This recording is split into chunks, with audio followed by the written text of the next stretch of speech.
So this is the touchdown to David Seals. And see, that's what I mean, man. We was up 24-17, bro, and we let them come back and beat us, bro. Was a 2-9 team. They're now 3-9, and we allowed them. And it's like we're taking bad losses, bro. The first bad loss was the Carolina loss that we still have to play them. I think around the end of the year, we still have to play Carolina again at home. Uh, but we lost to them 30-0. We lost to Miami bad, and then this. To me, that's unacceptable, bro. For that, as talented as this team is, yes, we are missing some of our key players. Our quarterback did go down for the year. Our wide receiver one is not in. Mooney do not need to be back, bro. I don't care what nobody says. Mooney to me just has been a waste. He got a good season last year, but this year's just been terrible, bro. He's not producing. I know people got their ins and out on Kyle Pitts. I always feel like they never knew what the fuck they was doing. They just not really using him. You know, they have him doing the screen, coming off the screens and shit like that.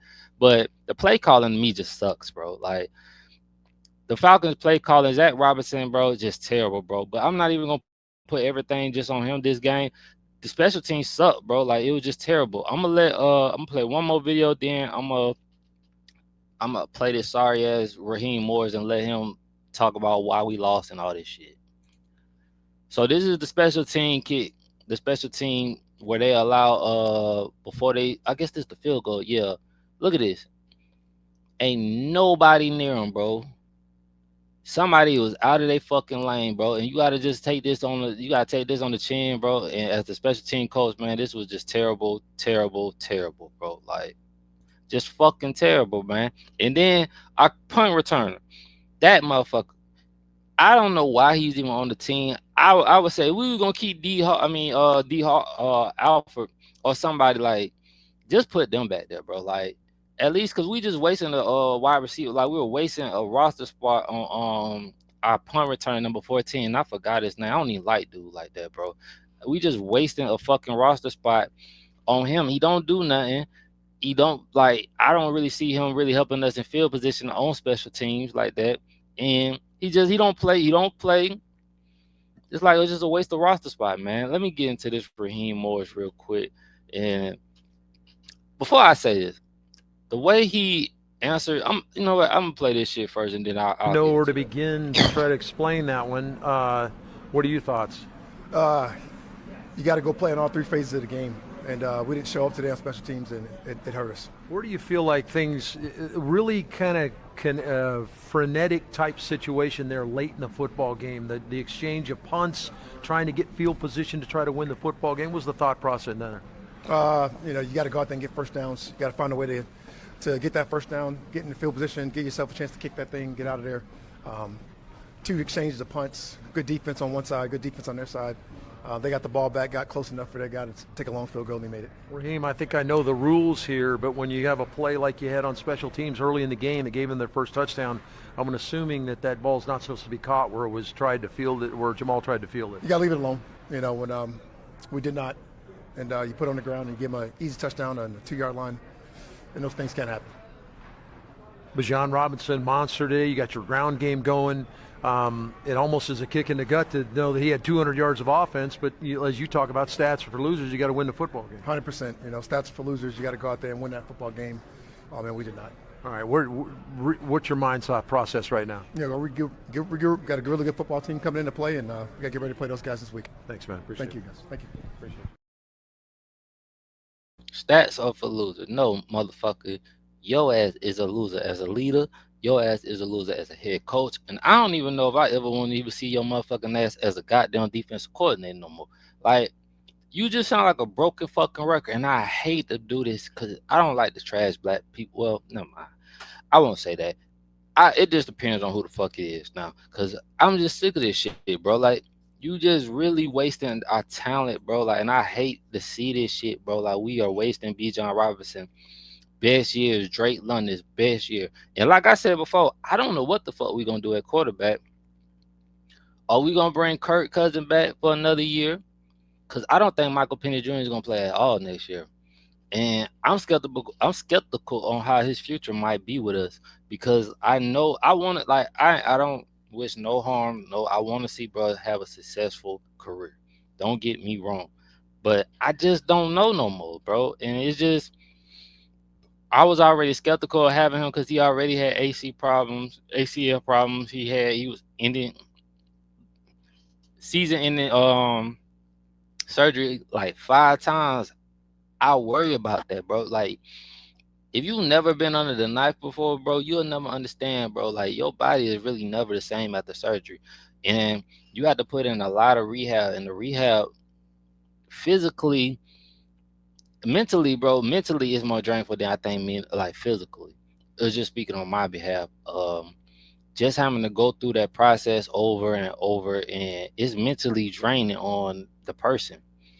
And if you never been through that before, man, it's hell, bro. Like I've been through physical training a few times. Like I had a car accident when I was 22. I had to go for physical therapy, and man, when I say my back was fucked up, my back really never recovered, and plus I still was boxing. So just me training and everything, and having a understanding, different like physical like workouts I can do. Like I don't really have to go to a physical therapist no more, and I have a personal trainer's license.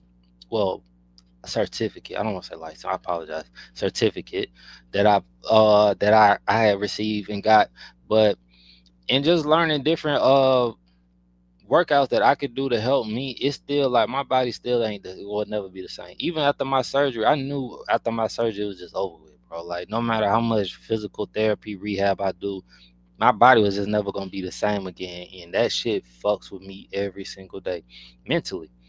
You know what I mean? Like, cause like sometimes I feel like I could go back and do the same shit that I used to do. Like I would love to get up and go run 3 or 4 miles, but I know my body just doesn't allow me to do certain stuff no more. And at a young age, I'm only 35, so sometimes it fucks with me. You know what I mean? Like it really fucks with me that I have to go through this certain things. Even like hell, just being real, like it just my body will never be the same. But off topic, I want to play this Debo clip, man. He's had an excellent year too, man. I'm proud. Like, oh yeah, Debo is gonna be back, so I don't have to worry about that. Debo will be back. What video is this? Oh, I already played that. So yeah, Debo will be back next year. So I'm not really worried about like we do need another linebacker as well, but right now, from what I'm seeing, bro, I'm worried about this quarterback situation. I'm worried about we need another cornerback. We need some more wide receivers. Definitely a wide receiver 2 and 3, in my opinion. Uh, y'all, chat. Y'all let me know, my Falcon fans. Y'all let me know what do y'all think we should do, bro. Y'all let me know how y'all feel. What's the next move for us, man? Because the season's over with. Like we're out the playoffs. Ain't no worrying about that. What's the future for us?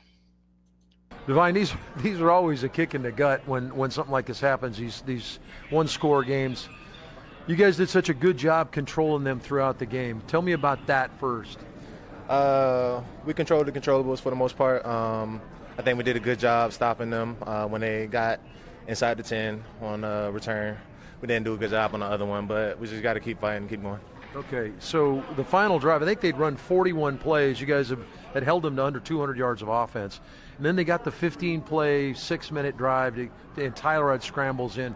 What kind of they began to run it a little bit on you guys. What did they begin to do a little bit to you? Tyrod did a good job of escaping the pocket, creating plays with his legs, and we just got to do better. Yeah. So I know you're concentrating on Brees because Brees is a big-time runner. Tell me about that and getting the run game stopped. Brees is a dog. He's faster than he looks, I will say. So our focus today was stopping the run. For the most part, I think we did a good job. Towards the end, we let up a little bit. We just got to play a full game. All right, what's the mindset to take the fan inside the mindset of a sudden change situation? You had the fumble punt that's inside your 5-yard line, very difficult situation to come in. And then you mentioned the stop. Natron gets the tackle on the kickoff return. What's the mindset as a defense to try to hold the water there? We try to minimize the offense's points. We say either hold them to 0 or 3. They can't get any more than that. We felt we went 1 for 2. Just need to be better. All right. Moving forward now, what do you guys need to do to try to right the ship here? I know that you got to go one game at a time. You're not thinking about playoffs and any of that kind of stuff. But tell me what you got to do to get back to work and not let this hurt you. feel like we got to focus on our assignments. Everybody, we're 111th in piece. Everybody, if everybody does their 111, we'll be fine. All right, 8 tackles, 2 tackles for loss. Demine Diablo's doing his job. Thanks, bud. Thank you. Appreciate it.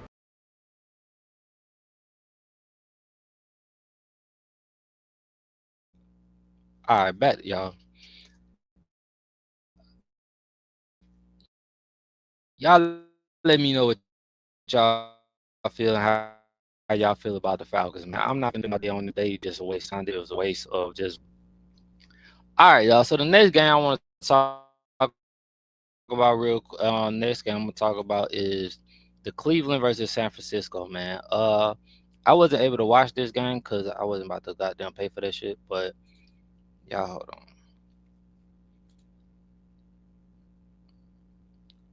All right, let's go to this.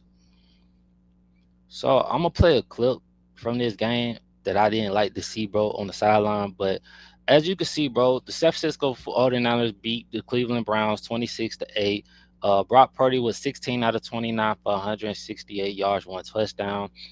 Shador, I didn't even know that Gabriel came in.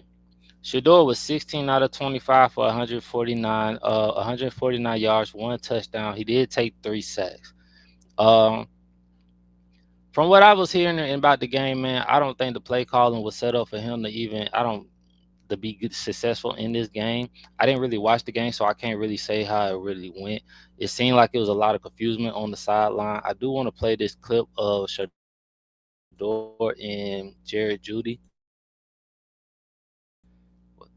real quick. Let me start sharing this. I'm gonna play this clip and then I'm gonna give y'all my opinion on how this shit went. So, looking at this, y'all, I'm trying to figure out when did Jared Judy become this type of player, where he cares so fucking much. Because from when I'm watching them, when Joe Flacco and everybody, Dylan Gabriel was in, I ain't see this passion. I ain't see all this, and it's crazy that you come at Shador and Shador only ain't had the amount of practice time with y'all. This like his second week with y'all, bro. In communication to me, bro, like for real, like you can't even be coming at a person like that, bro. Especially a quarterback, dog. Especially a new quarterback, rookie quarterback. He's learning. Y'all already don't have a coach that really is showing him the ropes or really actually trying to see him succeed, in my opinion. And you coming in here trying to act like this diva, like you just this goddamn stud of a wide receiver. But I would have reminded your motherfucking ass about that fumble that your stupid ass was trying to do. I don't know what the fuck you was doing last week that caused us. Now you care so fucking much about how shit going. Nah, nigga, hold on to the motherfucking ball, get open, and I'm gonna get you the ball. Mind you, shit probably wasn't even set up for that. You don't know how the play calling was called. You don't know, like you feel me. So I'm only speaking on from what I see, but I didn't like to see that, especially when you know that this young man only been. He hasn't really had no playing, no chemistry with y'all. He doesn't have any. He just start playing with y'all. You feel me? And you want to act like I ain't see Jerry. I ain't see old boy do that shit with no other quarterback. None. I don't even think I seen him do that shit in Alabama. And I don't know what's up with the Alabama wide receivers now lately, bro. They been on some other shit, bro. And I'm pissed off about this Georgia and Alabama goddamn SEC championship, man. Like every fucking year, I'm watching the same SEC championship, bro. This shit is sad. And I guess I will speak on the new hire from Florida, but whatever, dog. I don't even want to speak on that. Christian McCaffrey had 20 carries for 53 yards. Brian Robertson Jr. had 8 for 26 yards.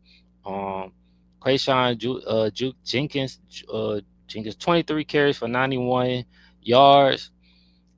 Dylan Sampson had 4 carries for 23 yards. Look at Jerry Judy. He only had 3 catches for 26 yards. Not even the leading wide receiver, bro. Um, Yeah, man. I don't know, man. I just hate to see how this shit being done. I wish Shador was on a different team because I don't feel like the Browns is setting him up to be successful at all. Next game we got is Shooting apples. Oh, you know what'll fix that?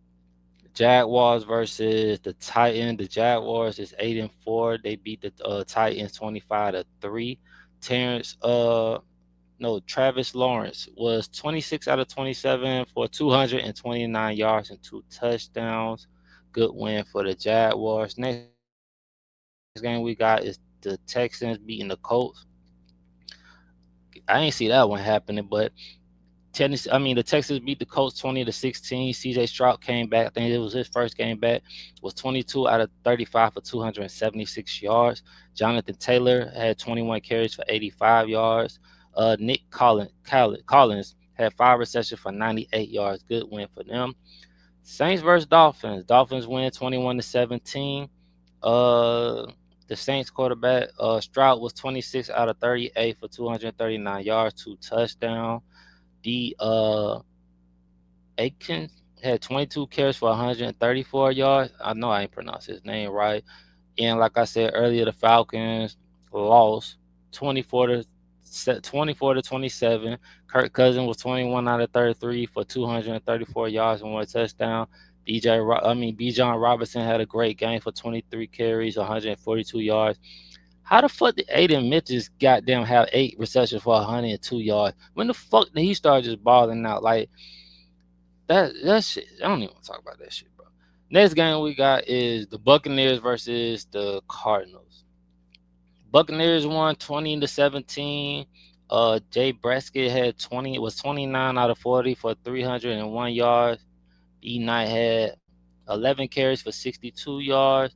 T McKitbridge had 8 receptions for 82 yards. But I suck at some of these names. Next game we got is the Carolina Panthers versus Browns. So, since we know that the Saints and the Falcons ain't going to the playoffs, who do y'all feel like was going to win the NFC South, y'all? The Buccaneers or the Carolina? I think I might take Carolina to win. Matt Stafford was 18 out of 28 for 243 yards and 2 touchdowns. Um, I don't know who the X is, X Smith, but he had 3 receptions for 82 yards. Good win for them.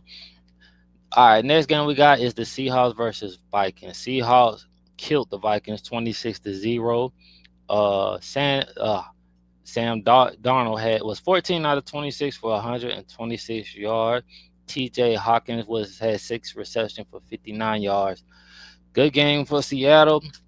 That's who we play. The Falcons play next week, man. And the way we play this week, I don't expect us to beat the Seahawks at all. Man, we should fire if Raheem Morris make it out of this season, bro. I was just off the blame to sell the fucking team, bro. And I've been saying that shit. Next game we got is the Bills versus Steelers. Bills beat the Steelers 26-7. If you did watch some of the clips on this game, you will see that the Steelers was chanting, "Fire Mike Thomas." I take him. Let the Falcons get Mike Thomas. I definitely take that. Josh Allen was 15 out of 23 for 123 yards, 1 touchdown. James Cook the third was 32 carries, 144 yards. Washington, all these Georgia players. Fucking Darnell Washington had 2 receptions for 45 yards. Next game we got is the Chargers versus the Raiders. Damn, Pete Carroll, boy, you ain't worth a damn this year, bro. The Chargers won 31-14. Geno Smith was 18 out of 23 for 165 yards. Brock Bowers had 4 receptions and 63 yards. Gotta give it up when you bro. Oh, bro, it's good. And next game we got is the Broncos versus the Commanders. The Broncos hold on to win by 1 point, 27-26. Um, Old man was 29 out of 45 for 321 yards. Marcus Mariota still playing. That shit crazy. He had 10 carries for 55 yards. All right, y'all. Let's go to this college shit, man. I'm not even gonna go over the game. We got some new hires, y'all. If you haven't heard, Lane Kiffin is leaving Ole Miss for the LSU job, y'all. Y'all tell me how y'all feel about that shit, man. Like, my bros was like, they ain't never seen a playoff coach leave for another team. Um, yeah, that is kind of weird, man. I ain't never seen no shit like this before either, and I don't trust Lane worth a damn. He was down to LSU to Florida, but I don't know, man. If you know Lane Kiffin, bro, you can't trust Lane, bro. Lane is a good coach, but he be on some awkward shit. It feel like Lane do be about Lane only. It's not really about the team. The LSU courtship of Lane Kiffin has ended as he's leaving Ole Miss to take the job in Baton Rouge and will not coach the Rebels in the college football playoff. How do y'all feel about that? I agree with it. I don't want your ass coaching me either if you plan on leaving. I'm that petty and I'm that mean. I don't give a fuck. Don't be like you shit. If you plan on leaving, what the fuck you want to coach us for? You might try to sabotage us. I don't fucking know. Or you could be trying to get some of my players. I don't have time for that. And from what we hearing, there are some coaches that are planning to leave with him if they already haven't. He announced both things Sunday afternoon. The commission of a weeks long saga that hung over the sports promoted victorious debate and put Kiffin Lane Kiffin in the unprecedented position of a head coach, leaving his team and not coaching it in the college football playoff. This was very challenging, difficult day. Kiffin told the ESPN Marty Smith on Sunday. We went through a lot last night with Ole Miss athletic director Keith Carter, trying to figure out a way to make this playoff run work and be able to coach the team. And at the end of the day, that his decision, and I totally respect that. I understand that decision. I just totally wish the team I totally wish the team the best of luck. Wish that I was coaching, and I just hope they play really well and go win the national championship. His deal with LSU is for 7 years and is worth approximately 12 million annually, with the potential for bonus. A source told ESPN that would make Kiffin one of the highest paid college coaches in college football. Now, do y'all feel like he's worth all that? Like, do you feel like he's worth being paid being one of the highest paid coaches? I'm not hating on the man. I think he does deserve to be paid like that. I don't know what Ole Miss was offering him to stay. Uh, I don't even know if they offered him enough that he would have stayed, knowing Kiffin and the things that he might be they're offering him. Hey man, and I heard how it is in Louisiana, man. Good cooking and everything. I ain't mad at him, bro. Um, Ole Miss responded quickly, promoting defensive coordinator Pete Golden as the school's permanent coach soon after Kiffin left for LSU. Kiffin, 50 years old, and the Rebels just wrapped up an 11-1 regular season with a 38 to 19 win over rival Mississippi State. All that assuring them a berth in the 12-team college football playoff. After saying he will decide Saturday whether he'll coach at Ole Miss or LSU in 2026, Kiffin met with Carter and Ole Miss counselor Glenn or Boise for a couple of hours Saturday at the counselor's home in Oxford. Kiffin also sought the advisor of former Alabama coach Nick Saban and Las Vegas Raider coach Pete Carroll, his former bosses at USC, over the past few weeks. In a statement issued to social media earlier Sunday, Kiffin said Carter denied his request to coach in the college football playoff despite the team also asking for Kiffin to be allowed to finish the season. Kiffin also told ESPN that he is understandable why he was told by Carter not to attend Sunday's meeting, but said I don't know if I totally agree. But that nigga one messy motherfucker, bro. I'm done reading this shit, bro. As y'all can see, LSU got them a new coach. Y'all let me know, any LSU fans, man. Y'all let me know how y'all feel about this, man. Uh, are y'all happy? Are y'all excited about having Lane Kiffin? I'm gonna be honest with you.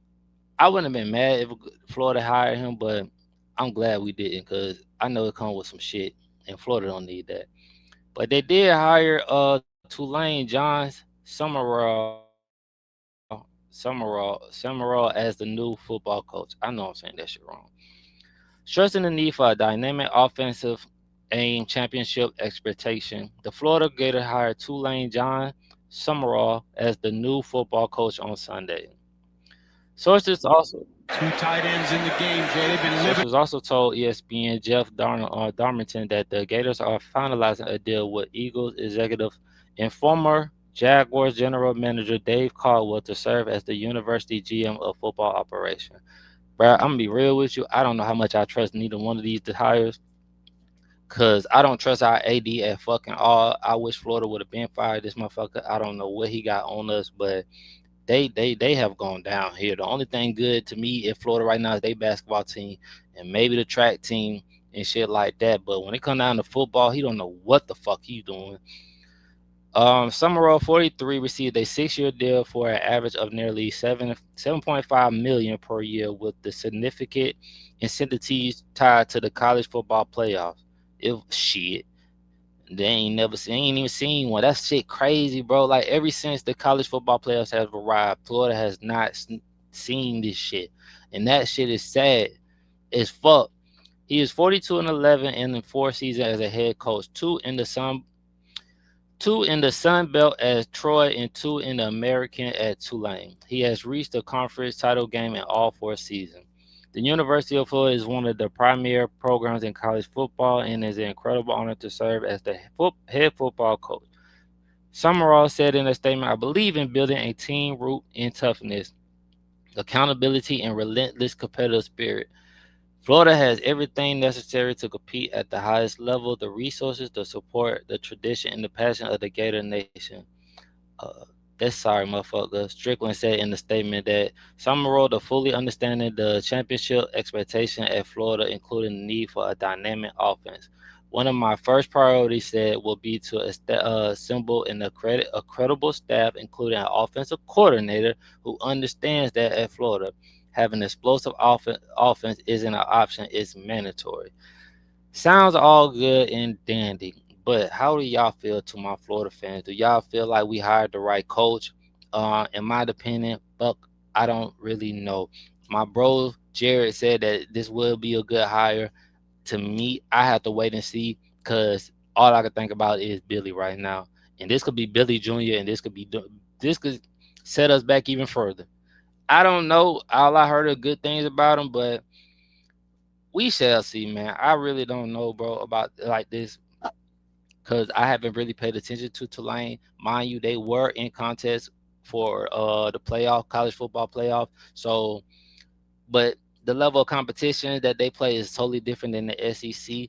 It's a lot of coaches that are, I don't know, that they're given opportunities to come to the SEC now. I mean, I don't know who else. Who else would y'all have wanted to see in a as a Florida head coach? I don't think there was too many other options out there after Lane Kiffin. Uh, I wouldn't mind seeing John Gruden, but I know John Gruden because he is an offensive coordinator with. I would have loved to see that, but I ain't really high on him either. So, man, only time will tell, bro. But I'm done with sports for the day, y'all. Y'all let me know how y'all feel about y'all teams, man. Y'all leave in the comments everything.